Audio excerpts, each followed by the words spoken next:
Hey everyone, I have a very, very special show for you today. I don't know if you've seen it, but CNBC has a series called CNBC Make It.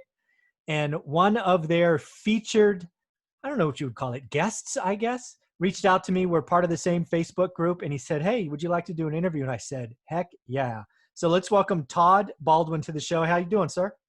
Awesome. Hey, I'm so happy to be here. Thanks for having me on. It's an absolute pleasure. Hey man, I just wanted to tell you, and again, folks, I will put a link to the description of that interview right at the top of the show notes.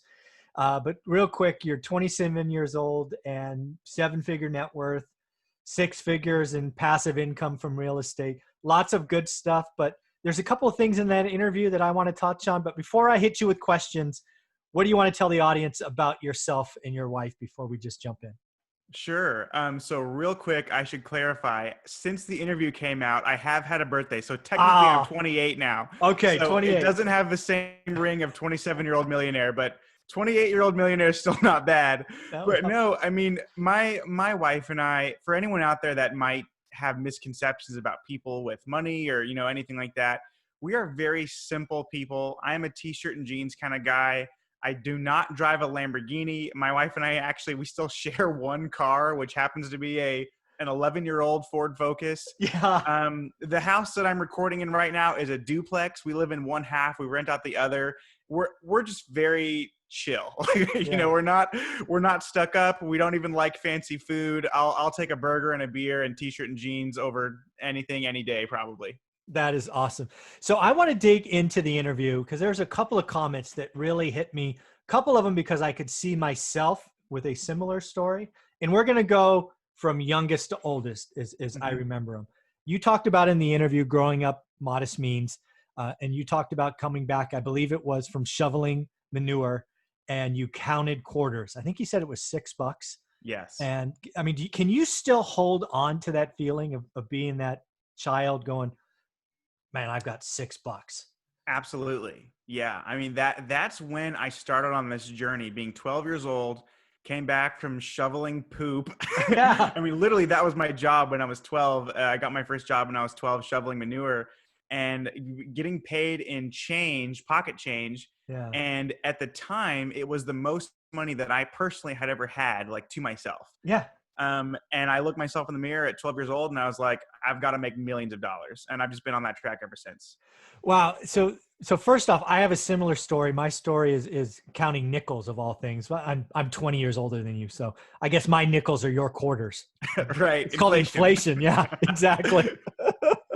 But it's interesting because you took a leap there that I didn't at a young age, and I want to talk about it. You related that $6, and you saw it as I want to be a millionaire. I've got, I don't know. Was it, I have to earn $1 million or I have to be a millionaire? Cause that's a little bit different. Do you remember what the feeling was? It is different. Yeah. So obviously millionaire is, net worth. It's very different than making $1 million a year. What I told myself then is I want to make millions of dollars. Okay. Now, I've crossed the net worth of $1 million, but I haven't actually made over a million in 1 year yet. So I'll probably hit that if I keep going the way I'm going, probably by 30. I'm 28 now. So, Okay. but yeah, to answer your question, I just told myself millions of dollars. Yeah. Well, that makes sense as a 6-year-old, right? Not many 6-year-olds are Yes. thinking net worth, right? Exactly. Yeah. I don't think I even thought about net worth until I was at least a teenager, probably late teen. So that's interesting. And again, I would tell you having a net worth of $1 million, you crossed that at 25. Did I remember that from the I video? did. Yeah. Man, did you do anything special when you looked at the spreadsheet and realized it was a 7 figures? Did you go out for a burger and beer or what'd you do? What was funny is I actually only realized it because my bank told me. So I kid you not, I didn't even know I was there yet, which was wild. So I That's was funny. going to my bank looking at getting a HELOC, which for anyone who may not know is just a home equity line of credit. I was looking to get that to put towards an apartment building. And my bank was going over all my assets, all my liabilities. And they're like, okay, perfect. So you're in our accredited investor column. And I was like, oh, what's that? And they're like, oh, it's for individuals with a net worth of $1 million or more and an annual income of a minimum of 250,000 or more. Yeah. And I was like, Say that net worth part again. One more time, please. Yeah. And then sure enough, I looked at everything and I knew I was close. It's not like I thought I had $5 and all of a sudden it's $1 million. Like I thought I was right around like 900, 950. Sure. But no, my bank told me your net worth is 1.2 million according to all these documents that we have. Wow. And I was like, oh, that's right. So then my wife and I on the side, which we can talk about if you like, we're secret shoppers, which means we get paid to go to restaurants. So to celebrate, we just went and got free Panda Express and we shared the meal. Man. You shared exactly. Living large. Oh man, we're going to get to the secret shopper for sure, but I want to go kind of in the age group. The next thing I want to talk about is you're in college. You're talking about at least meeting your girlfriend becomes wife, right? You've seen her, you want to go out with her. And I think you said you had to save up 2 months just to take her on that first date. That is correct. So I met this girl, incredible girl. I wanted to take her out on a date. And although I'm frugal, I wanted to take her out to a nice restaurant. And I was pretty broke when I first got to college because I was paying my way through. I didn't really have, like parents who could write the check. I was raised by a single mom. So I had just paid tuition and I just bought books. And literally I remember it clearly. I had $4 left in my bank. And so I had to save, a month and a half or 2 months before I actually had the funds to take her out on a date. When we got to the restaurant, she offered to pay and I wouldn't let her. And then she offered to pay for at least her half. And I was like, hey, no, I asked you out, I'm going to take you out. And this might not be politically correct today, but I guess I'm kind of old school. Like if I ask a woman out, I'm paying for the date. That's just who I am. And she for the second date, she offered that we go to Costco, and for the appetizers, we would get the free samples. And for the main course, we would go to the food court and get a slice of pizza and a hot dog. And for me, it was like, she didn't care that I was struggling. She just wanted to spend time with me. So that was awesome. Wow. Well, I want to dig into that a little bit more because first off, you probably know this, but I want to say it for the audience. That relationship, that bond that you two have being frugal together is frankly a key to your success. Yes. One of the things that I noted from your interview is that you live on, let me get the number, $1,200 is your monthly nut. That pretty much, yeah. That is amazing. Yeah. So it wasn't in the interview, so I wanted to ask you, where does her frugality come from? Right? Did she just naturally have that? Or, I mean, that's cool. So her parents are very disciplined. They're very modest means, the type of parents that, really never made over like 60 grand a year, but sort of quietly became millionaires over the course of their career. So, they never bought new cars. They never went on crazy lavish vacations, but they paid off their house. They paid off 2 rental homes, just very budget conscious, and are, they're going to be fine in retirement. Actually, he just retired. They just turned like 55 or 60, something like that, just retired. And they're going to be great, through their retirement. And so that's where Angela's sort of conservative, mindset came into about the budgeting. And for me, obviously I grew up poor. So I was kind of on the other end of the spectrum where I just wanted to make a huge income and grow my net worth every year. So I'm pretty much the producer and she's the ones that helps us save. Yeah. And again, it's very clear. You guys talk about money, finances, investing. That is a dinner conversation. It's not abnormal. Is that fair? Absolutely. And I think, there's this weird thing, which I'm sure you've seen in your career too, where people think it's rude to talk about money. Yeah. And that is by design. I mean, that I had a job where I was making 6 figures when I was 22 at a sales job. So it was really, really lucky for me, but I worked hard to get there. I won't say it was completely luck, but I was fortunate. And, it's a sales job. So your name is on the leaderboard when you're doing well. And I had a lot of people, people that are higher than me kind of cautioned me that, hey, some people might know what you make and, they didn't want me to know, or they didn't want other people to know that. And I found out it wasn't because of anything for me. It was because the company didn't want to pay other people what they were paying me. And if other people knew about it, they would want it too. So this whole thing like, oh, it's rude to talk about money. I think it comes from somewhere at the top where if everyone at the bottom is talking about money, they're going to wonder why they're not paid as much. But yeah, as far as, just open dinner conversations, we talk very openly about it. We talk very openly about our goals. And I think it's healthy. Oh, it's without question, it's healthy. One of the things that I hope to impart because of this interview is young couples, married or not, need to talk about money more, goals, expenses. Frankly, one of the keys to your success again is you were able to get married and have a monthly expense of $1,200. It is not hard to be financially free when you only need $1,200. It's just not. Well, and I think another thing too is it goes to show that you can kind of check your ego, right? So, I mean, as I mentioned, we live in a duplex. We currently have roommates in our half of the duplex. They are moving out the end of this month. We're not going to have roommates after July. But what that meant for us is we live in this brand new duplex that we own. And not only do we live for free, we actually make like $1,800 a month for living here. Right. So our house pays us to live because, we rent out the other half and we converted one of the garages into a studio. Yeah. So we're getting paid to live for free. So, it's checking your ego at the door. Before we moved into this duplex, by the way, we lived with 6 roommates and we shared one car, which we still share today, but we crossed the millionaire mark. We still had 6 roommates and still shared one car. So that's how we've done it. So real quick, when you were 6 roommates, were you married or not? So we got married after the fact. So yeah, so basically my wife and I, we've been together since college. Okay. But pretty much what happened is we bought our first house together when we were just dating. We were just boyfriend and girlfriend. Oh, wow. We got engaged very shortly after that. And we actually kept putting off our wedding so we could buy more real estate. So yeah, it was pretty crazy because I mean, a wedding, and again, we're frugal, but weddings cost money, and we were looking at for what we wanted to do, for everything we wanted to have, all in, we were looking at about 30 grand for a wedding. Okay. And so every time we had 30 grand, we were like, well, let's just buy more real estate. So we ended up buying, like 6 houses, we bought 1 house when we were just dating. We bought 5 houses when we were engaged. And then, or 4 or 5 houses when we were engaged, and then we got married, and then we were married when we bought this last duplex. Gotcha. Very cool. So one more thing I want to talk about before we get to being married and building this portfolio is, you've already touched on it, but it was important in my career, and it sounds like yours, is one of your first jobs out of college was commission-based. Yes. Basically, work your tail off, get good at what you're doing, refine your craft, be the best you can, and you can make some coin. Yep. That was a huge driver for me, right? Because at least in my career, right, selling software, they have this thing called OTE, on target earnings, right? Yep. If you hit goal, you make X. X was never interesting to me.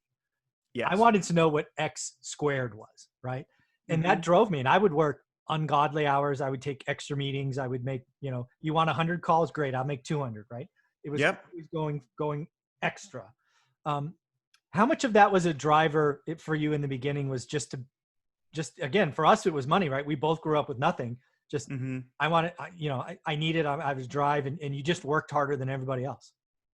Yeah. Well, I had a unique experience in that I actually had to work harder than everybody else for 2 reasons. One was I was the youngest person at the company, so I had a lot to prove. And 2, I was a college dropout.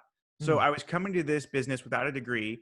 And yeah, I would work 17 hours a day when I first started. I was literally like, I would get into the office 2 hours before it opened. And then I would stay until after close, working on my marketing and drip campaigns and perfecting cold calls. And I actually, at one point, there was a sales competition. And at the end of the competition, you got to choose which prize you won, basically. So I'll give you the example. There was a sales competition, and whoever won the most sales in a given month was able to choose either a one-on-one sales coach or more money, like a bonus of money, like 15 grand, something like that. And I opted for the one-on-one coaching.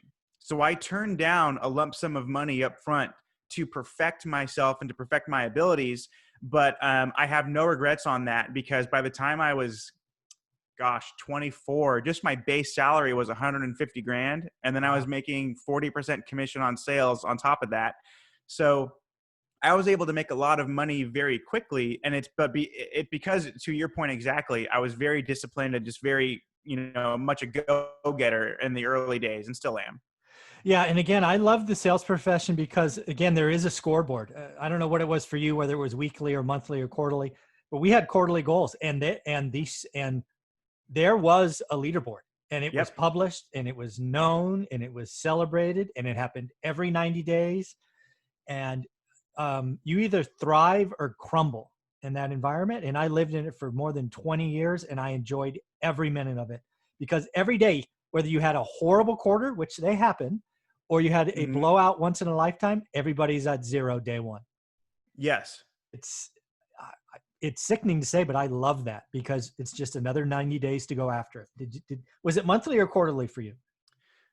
So we had sales goals every month, Okay. but our leaderboard was actually up every single day. Nice. So as the numbers changed on a day-to-day basis, the people at the top would change. And Yeah. usually what would happen is like the top 3 or 4 people were always fighting for that number 1 spot. Okay. And so I was always in that top group, which was great. I mean, I think life would be really terrible as the salesperson on the bottom rung of the ladder. Like that would not be a fun position. Everybody knows it, and you're not making money. But yeah, being in the sales environment, I will say it's not for everyone, but holy cow, man, it makes you grow up real fast. I mean, you got to go, and it's sink or swim. Yeah. One of the things, I just did a mentoring call yesterday with a 20-year-old, and I wanted to ask you as a young man. They were asking me what they should look for out of college. That's what he was asking me. And I was like, I don't know if it's your personality. I'd never met him, right? I've known him for like 7 seconds. I'm like, if it's you, I'd go find a job with commission. I'd go find a job. It's high pressure, sink or swim. Go find out what you're made of. I mean, worst case, you go back and live with mom and dad if you can't cut it and you want something else. But go get a commission-based job so you can earn. You got to earn 9 to 5 or 7 to 7 or whatever it is, so you can save, right, and invest. You don't just roll out of college with money in the bank to go buy your first investment house. You got to earn money. And if you're going to go after it, commission job's a nice way to go, I think. Yeah, I agree. And I would agree with your first point that it completely depends on your personality. I mean, take my wife, for example. She is a hell of a lot smarter than I am as far as just like IQ. Those 3 degrees back there are all hers. They're definitely not mine. But she would, I think she would hate being in sales. I mean, she's an accountant. She works with numbers and going and giving a presentation and, trying to have a quote and all that stuff, it would probably terrify her. Yeah. At the same token, I would be terrible at what she does. So it for sure is, it depends on you. Make sure you're successful there. But yeah, for the folks that, want to have a lot of money to invest, if you can get good at sales, even if you just do it for a short time, go work in sales for a couple years, get to a 6-figure income. And then when you go to buy real estate, when they see that 6-figure income and the 2-year history of your commissions, that'll be really good for lending purposes. Yeah. It's much easier to get a loan when you can show 6 figures at a young age, for sure. So let's fast forward to that first investment house. Obviously in the CNBC Make It series, it was very clear that house hacking has been a big part of your journey. Did it start that way? Was the first house you bought a house hack and then you've just grown from there? Or how did that start? Absolutely. Yeah. So the first house we bought, we bought my wife now, but we just bought when we were dating. So it was a single family home, and we bought it together because we were going to rent an apartment in Seattle, and it was going to be like $2,700 a month for a 1-bedroom, 1-bath. Wow. So we decided, let's buy a place. And the house we were able to build in South Seattle, it was far too much house for us. It was just us 2. We don't have any pets. So we decided to rent out the extra bedrooms to my college buddies. And we had it rented out in like a weekend, and it allowed me and my wife to live in a brand new house completely for free. The principal, interest, tax, and insurance were completely paid for by our roommates. So that's how the first deal started. Now, did you luck into that, or was that a purposeful decision? As far as getting the roommates, you mean? Yes. Like, hey, we're going to buy a bigger house, and we're going to get roommates at the end of the day. Like on the loan app, did your loan app say we're going to rent out rooms, or? No, not at all. Okay. Because it was, we just bought it as a primary residence. It was for us to live there. Okay. So it wasn't a rental property at all. But, part of the way through it, after, we'd already been approved and everything, we just decided, well, this is a 3,000 square foot house. It's so big. Yeah. So we just decided to rent out the rooms. I'm really glad we did. So, sure. I had been wanting to get into real estate since I was 12, but this first deal, I think, was the game changer and as far as what we saw was possible. Okay. And again, you were simply dating. So how long were you dating at this point?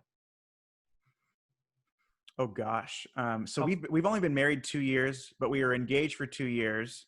We've been together a total of 9. So we must have been dating for close to 5 years. okay. So that's not like just dating a 90 days. You'd been together 5 years, right? So Oh yeah, yeah, yeah. We met freshman year of college. That's how we met, and got it. then my wife had a year of grad school after that, and Okay. then after that we bought our first house together. So it had been like a good 4 or 5 Yeah. years. Committed relationship, not just Absolutely. got it. Okay. That makes me Yes. feel a little better. I'm going, Yeah. we're telling boyfriends and girlfriends to buy houses together now. That's going to be a recipe for disaster. Yeah. No. Hold off. Make sure they're the Time one. out. Time out. Very, very cool. All right. So you roll into that. You got roommates. You're living for free. And Mhm. at some point, I'm guessing it dawns on you that some is good, more is better. Is that kind of what happened?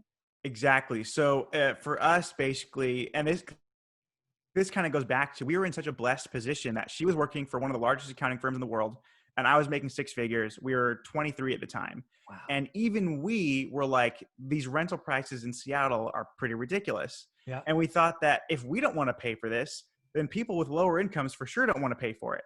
Yeah. So we decided the same builders that built our first house, they bought a lot right across the street from where we were living. And we did a deal with them.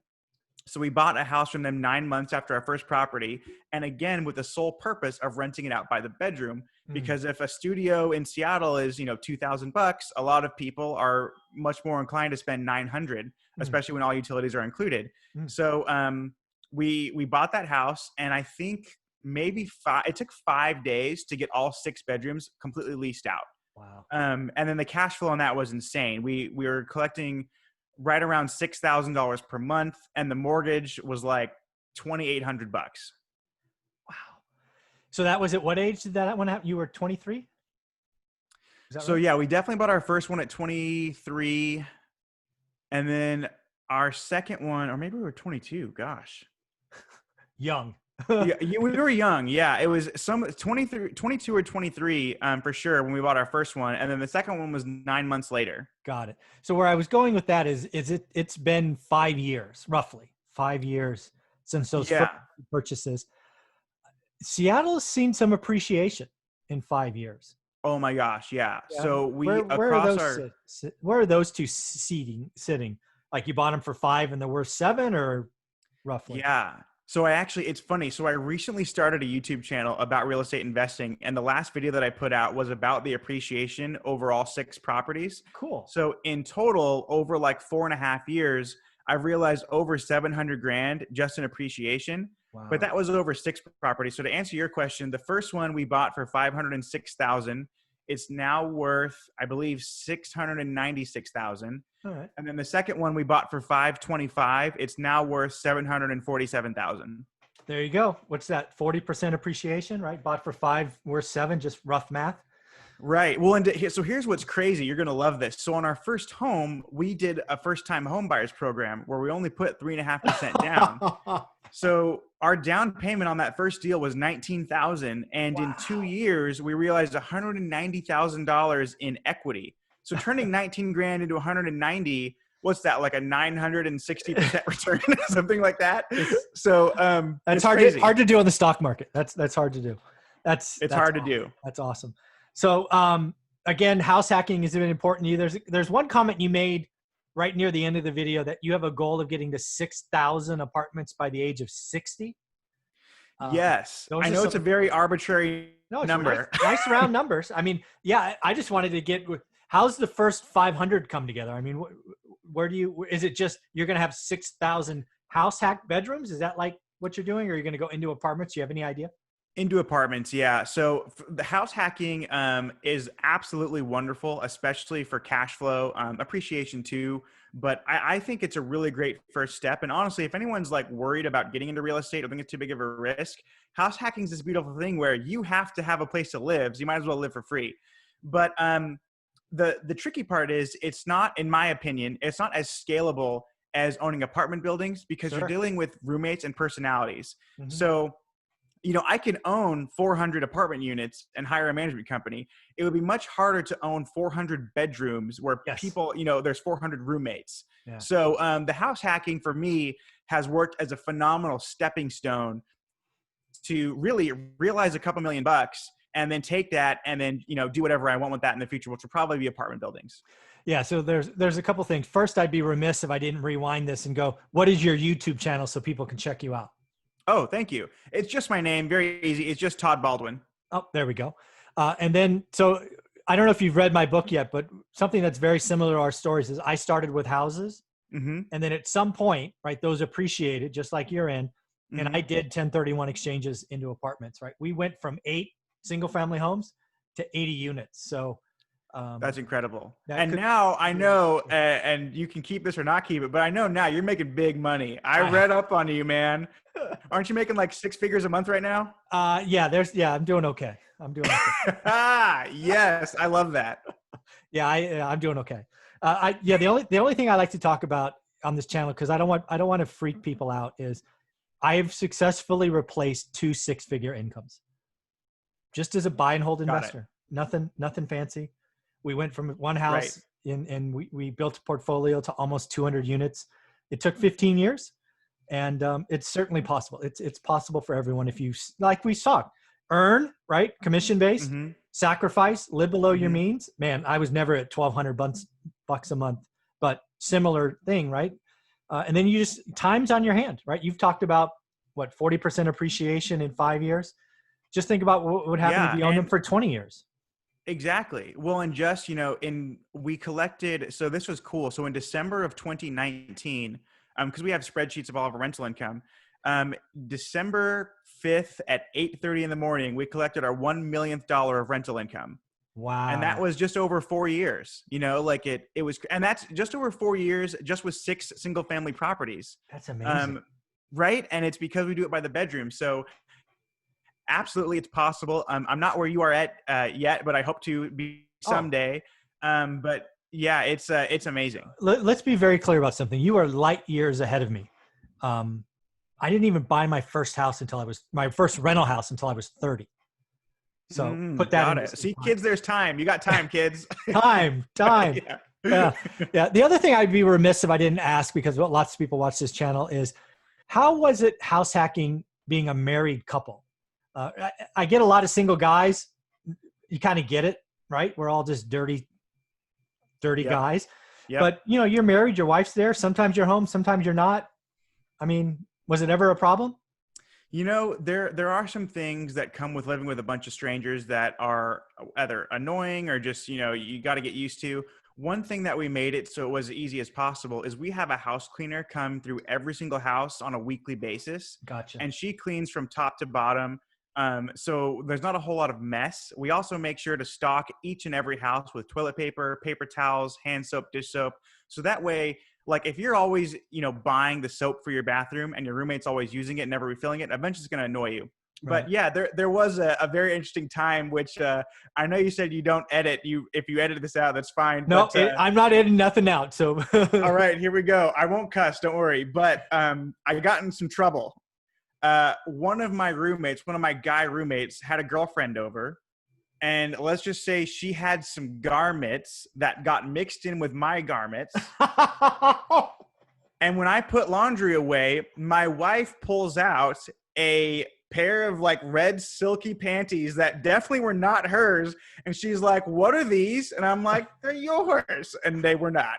So I had to figure out, and I had some splaining to do, but it all worked itself out. Oh man, I could just imagine that look. That's ice cold. Woo.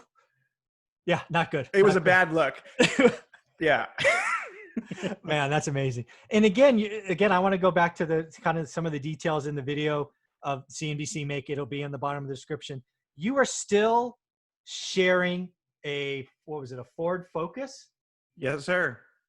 Come on. Really? That can't be true. It is true. Yeah. So we have one car. It's a Ford Focus. It's 11 years old at this point, or 10 or 11 years old, something like that, 2009. And so it would be really fun for me to go out and buy a Lamborghini, and it would probably help out my YouTube channel quite a bit. Dude, freaking go buy a Toyota or a Lexus and you'd be an upgrade. You don't even you don't have to go Lambo. Well, so here's what I'm doing. And this is going to maybe counteract my frugalness because I think the baddest car on the planet right now is the 2020 Tesla Roadster. No, that car's So gorgeous. it's amazing. I'm waiting for that to come out. I'll probably, even after it comes out, I'll probably wait and get it for my 30th birthday. But I will be upgrading from my Ford Focus to the Tesla Roadster. And it's not because I want to floss on Instagram. It's because it's the fastest car in the world. In my opinion, it's the only supercar that makes any sort of sense because it's electronic. And although it's expensive, it's not nearly as expensive as a Lambo or a Ferrari or a Bugatti or anything like that. Well, there you go. Your 30th birthday present. I think that'd be pretty awesome. Do you have a color you're going for? I think I want to do white. Nice. A white Tesla Roadster with some, like, maybe some red on the wheels. I don't know yet. We'll see. That's awesome. I bought my dream car. It's a white Mercedes SL 550. I think I was 41. Nice. Yeah, that was my dream car. I remember I was selling car stereos for commission at 19 when I saw my first one. Mm-hmm. Yeah, 22 years later, that was a good day. I remember buying that. That was a good day. So, Yeah. I guess the next question just is where do you go from here? You're obviously still working. Your wife still works. The big question I had watching your video is what happens when kids come along?